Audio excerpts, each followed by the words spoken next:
नमस्कार दोस्तों, एक नई लर्निंग के साथ हाजिर हूँ और आज की लर्निंग में एक केमिकल वाली कंपनी को लेकर के चर्चा करेंगे,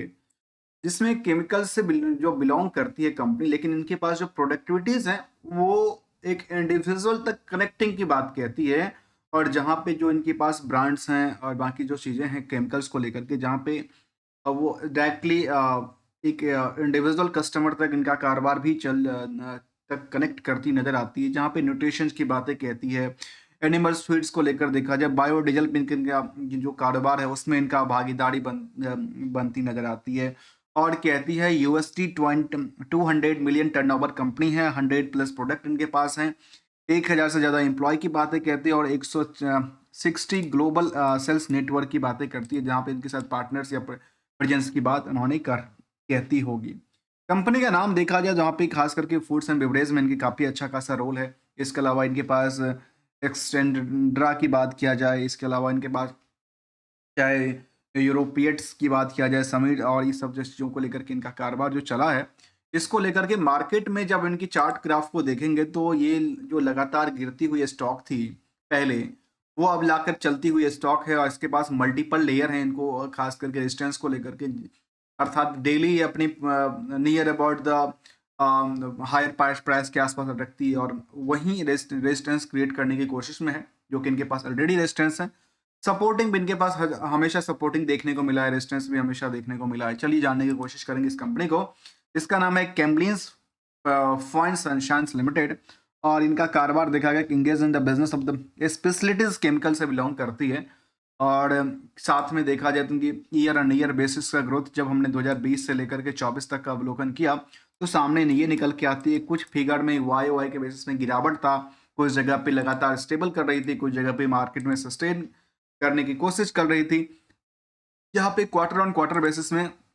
सेल्स तो सस्टेन कर पा रही है, लेकिन प्रॉफिट को लेकर के इनका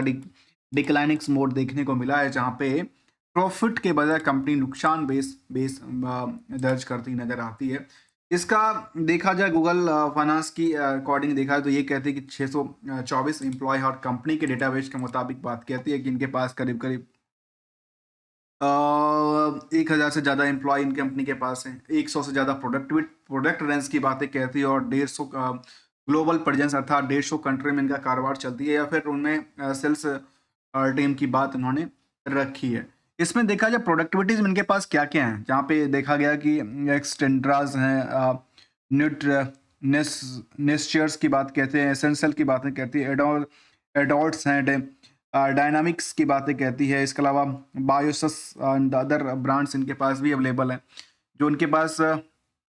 स्पेशली इंटीग्रेशन परफॉर्मेंस केमिकल्स और द एमोराज इंटीग्रेशन की बात इन्होंने रखी थी, जिन पे इनका कारोबार चलती है। इंडस्ट्रियल की बात किया जाए तो फूड इन बेवरेज से लेकर के, चाहे पेट एंड फूड्स की बात करें, एनिमल न्यूट्रिशन की बात किया जाए, या फिर बायोफ्यूल्स, चाहे एग्रोकेमिकल्स वाले प्रोडक्टिविटीज में डील किया, ये सब इंडस्ट्रीज को ये फुलफिल कर पाती है। चलिए जानने की कोशिश करते हैं कुछ और पहलू को। और उस पहलू में यहाँ पे देखा गया कि कंपनी का जो बुक वैल्यू है केवल 41 का है, करंट मार्केट प्राइस 131 पे है, जबकि हायर टॉप 140 के आसपास रहा था। इंट्रिंसिक वैल्यू बिल्कुल सलेंट है, क्योंकि कंपनी आज भी नुकसान दर्ज करती नजर आती है, जहाँ पे आरओ भी नेगेटिव इंपैक्ट डालती है, आरओसी भी 1% के आसपास बात कहती है। इंडस्ट्रियल के पी के बेसिस पे इंडस्ट्री जो स्टॉक का पी हो काफी ज्यादा है, पर वो निगेटिव इंपैक्ट की वजह से वो अंडरग्राउंड की क्राउड को आप कैप्चर नहीं कर पाएंगे, ऐसा ही दर्ज यहाँ पे दर्ज करती नजर आती है। जहां तक डिविडेंड का ट्रैक रिकॉर्ड कुछ मेंटेन नहीं करती है, लेकिन कंपनी का जो कंट्रोल है कंपनी के प्रमोटर का, वो केवल 50% से अंदर की बातें कहती है और मार्केट कैप करीब 2100 करोड़ से ज्यादा 2200 करोड़ के आसपास के आंकड़ा को टच करती हुई नजर आती है। 48% की होल्डिंग में भी कंपनी का डिमेरिट ये है कि कंपनी के 12% से ज्यादा की होल्डिंग प्लेज करके रखी है, अर्थात प्रमोटर ने अपने शेयर को मॉर्गेज कर दिया है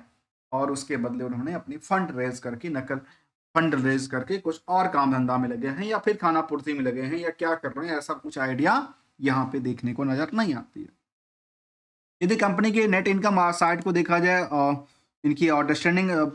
वर्सेस प्रॉफिट को देखेंगे, तो वो करीब 125% के आसपास की आंकड़ा को टच करती नजर आती है, जबकि लास्ट 12 महीने की डेटाबेस और 12 महीने की यदि हम चार्ट ग्राफ को देखें जाए, या पिछले 6 महीने की ट्रेंड के देखा जाए, पिछले 6 महीने के ट्रेंड में ये कह सकते हैं कि स्टॉक की प्राइस एक रैली क्रिएट किया है। 104 रुपये वाली स्टॉक आजकल करीब 20% से ज़्यादा 20% के nearly up down situation create करती नजर आती है, जबकि बॉटम भी लिया था, ऐसा नहीं बॉटम नहीं लिया था, बॉटम भी लेती आती है। जबकि हायर टू हायर यदि देखा जाए पिछले मैक्सिमम टाइम फ्रेम की, तो मैक्सिमम टाइम फ्रेम के मुताबिक मार्केट ने ऑन एवरेज काफी बेटर रिजल्ट क्रिएट करके दिया है। इनके पास सपोर्ट लेवल भी देखने को मिला था, जिस सपोर्ट लेवल के आसपास उन्होंने अपनी जगह को क्रिएट किया था। जिस प्राइस पे बार बार आके रुक जाए उसको कहते हैं सपोर्ट लेवल, और जहां पे उन्होंने बार बार जाके वहां पे नीचे गिरने के चांसेस बना बना बना रहता है, वहां पे कहते हैं रेजिस्टेंस लेवल। इस तरह की चीजों को हम देखने की कोशिश करते हैं। जहां तक कंपनी का लास्ट 12 महीने के डेटाबेस के मुताबिक देखा है तो करीब 1600 करोड़ से ज्यादा की टर्नओवर है। मतलब यहाँ पे टर्नओवर तो आपसे अच्छी खासी क्रिएट कर रही थी पिछले कुछ सालों में, लेकिन इस साल में उतना लेवल पे नहीं हुआ है। प्रॉफिटेबिलिटी का नंबर लगातार जो बेटर कर रही थी, वहां पे दो लगातार एक ईयर और फाइनेंशियल ईयर में देखा गया कि लगातार नुकसान बुक कर रही है। नुकसान के पीछे वजह क्या है पता है? नुकसान की वजह है अदर सोर्स ऑफ इनकम। जो कंपनी अदर सोर्स ऑफ कमाना चाहती है, वहां पे अदर सोर्स ऑफ इनकम से इनका पास निगेटिव इम्पैक्ट भी डाल दिया जाता है, और जो डल जाता है इंटरेस्ट की बर्डन भी वापस ज्यादा रहा है कंपैरिजन टू द इसको लेकर के, क्योंकि डेट तो इक्विटी भी नंबर 1.10 का आंकड़ा कहती है, करंट रेशियो की नंबर भी 1.20 का नंबर दर्ज करती है।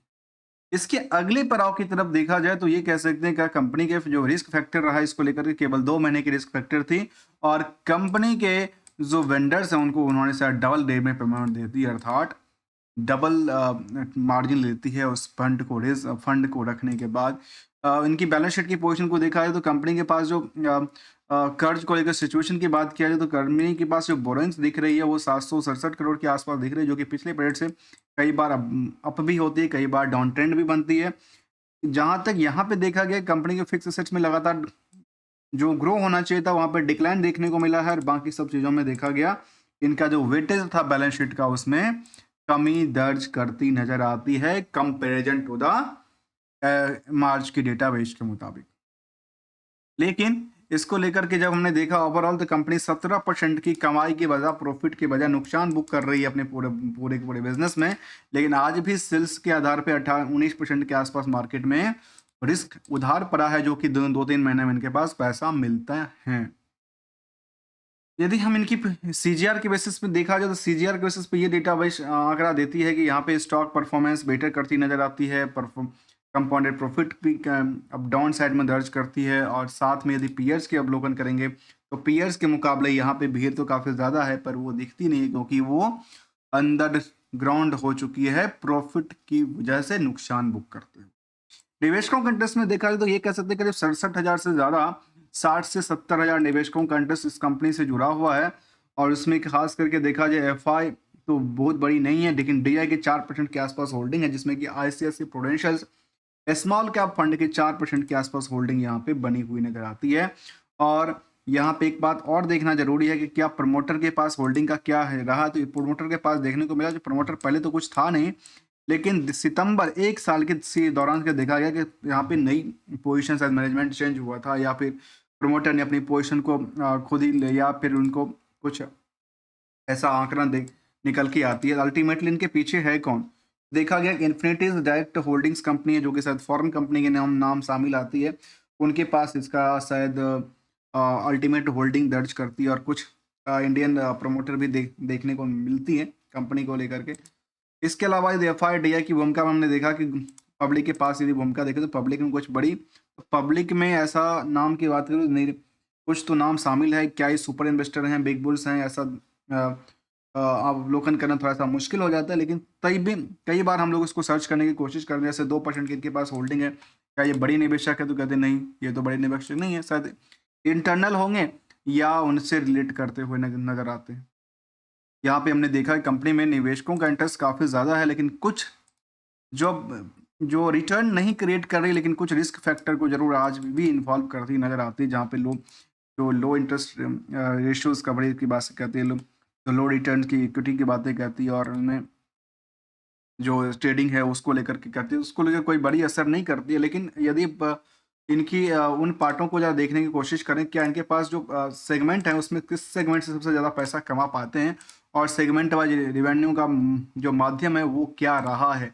उसको लेकर देखा तो कोई भी ऐसा डेटाबेस उन्होंने सेगमेंट वाइज साझा नहीं किया है। लेकिन इसके मुताबिक यदि देखा जाए तो स्टैंड अलोन डेटा में से पिछले पीरियड के मुताबिक लगातार गिरावट दर्ज करती है, और क्वार्टरली और साथ में ईयर ऑन ईयर बेसिस के स्टॉक परफॉर्मेंस को देखा जाए तो ये दर्ज करती है कंपनी में सालों में तो अच्छी खासी परफॉर्मेंस भी किया है, लगातार गिरावट भी दर्ज किया है, क्योंकि यहाँ पे कंसोलिडेट होती नजर आई थी। हमने देखा कि मार्केट में एक साल के दौरान की बात किया जाए तो एक साल के दौरान में इसका ट्रेंडिंग 2 बार चेंज हुआ है। एक बार ट्रेंडिंग ये था जिसका डबल लगातार बिकवाली का प्रेशर था, और बिकवाली के प्रेशर के बाद मार्केट जब रैली के लिए चला तो रैली में लगातार उनके जो मल्टीपल लेयर है वहां तक उन्होंने पहुंचने की कोशिश में लगी हुई है। और अब इसको ये भी कह सकते हैं कि नियर अबाउट कह सकते हैं, नियर अबाउट जब ब्रेकआउट स्टॉक के तौर पे बनती नजर आई है और बनती रही नजर आ पा रही। दोस्तों सिंपल से रूल कहते हैं मार्केट में, जो पैसे बनते हो तो बनाना भी चाहिए, नहीं बनते हैं तो पैसे को बचाना भी चाहिए, और साथ में अपनी गोल्डन रूल, अपनी सोच बूझ, अपनी पॉलिसीज, अपनी एक्शंस करते हुए, अपनी प्रिंसिपल को एक्सेप्ट करते हुए काम करते रहना चाहिए। मिलेंगे कुछ नई स्टडी के साथ, तब तक के लिए thanks for the joining us.